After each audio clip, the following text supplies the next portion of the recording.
tsara dia fidianana madio sy mangarahara ary indrindra nangatantsika teto Madagasikara fa ny olom-pirenena rehetrarehetra dia afaka mitondra tsikery, afaka mitondra ny vaovao izay misy ampelantanany mba hisiny zany fangarahana zany, mba hisy zany fidiovana tena fadiovana eo amin'ny fifidianana zany. Zay zavatra anankiray toe-tsaina zay. Ka raha misy ny olona say miteny, say mitsikera, dia ataoko fa zay ny mangatany, zay ny zavatra andrasana. Fa zany tsy midika hoe rehefa mitsikerana le olona na hoe say mijoro miteny zavatra tsy misy dia osoka zany. Dia tsy sy osoka zany no nahatonga antsika na mimetraka manaraka tsara zany ny olona rehetrarehetra manome heviny ao anatin'izao misotra fidianana zao. Toe-tsaina anankiray zay.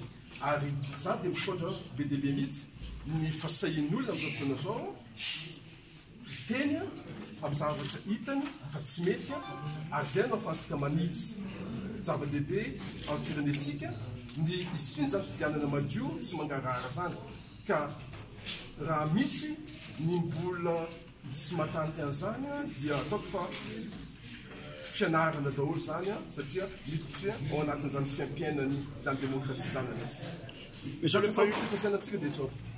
Ny fitondrana malagasy dia nandehandraikitra hatrany voalohany ny amin'ny isiny fifidianana voalohany sy fifidianana faharoa. Tao anatin'izany fandraisan'andraikitra zany no nahafahantsika nanatotosa antsaka sy andavany iny fifidianana fifidianana voalohany iny zany. Amin'izao fotoana zao miditra anatin'ny fifidianana faharoa zany atsika. Ny teniny avy amin'ny Premier ministre lehibe ny gouvernement dia tsotra.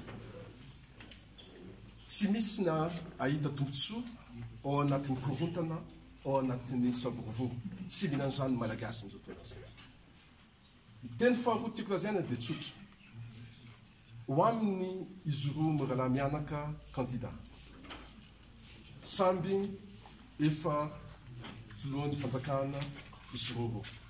Ka misy manantena ny tenako fa ahay andamina, andrindra, ampitony izay mpiaradia aminy mba hitasina ny sotoavina antsika mba hiroso ao anatin'ny fifidianana antsika amin'izao fotoana izao dia amin'ny fanisambato rehefa rivany andro ary hiakatra ny voka-pifidianana dia ao anatin'ny fitoniana sy filaminana tanteraka no anaovantsika an'izany. Tsy mendrika izao firenentsika zao ny idiran'ny korontana koa.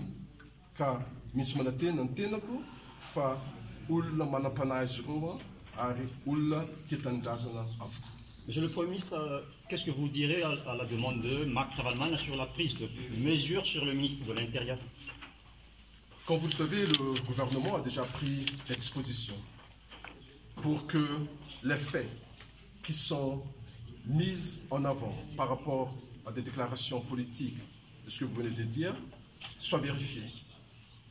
Nous avons procédé à des perquisitions, notamment de l'imprimerie nationale.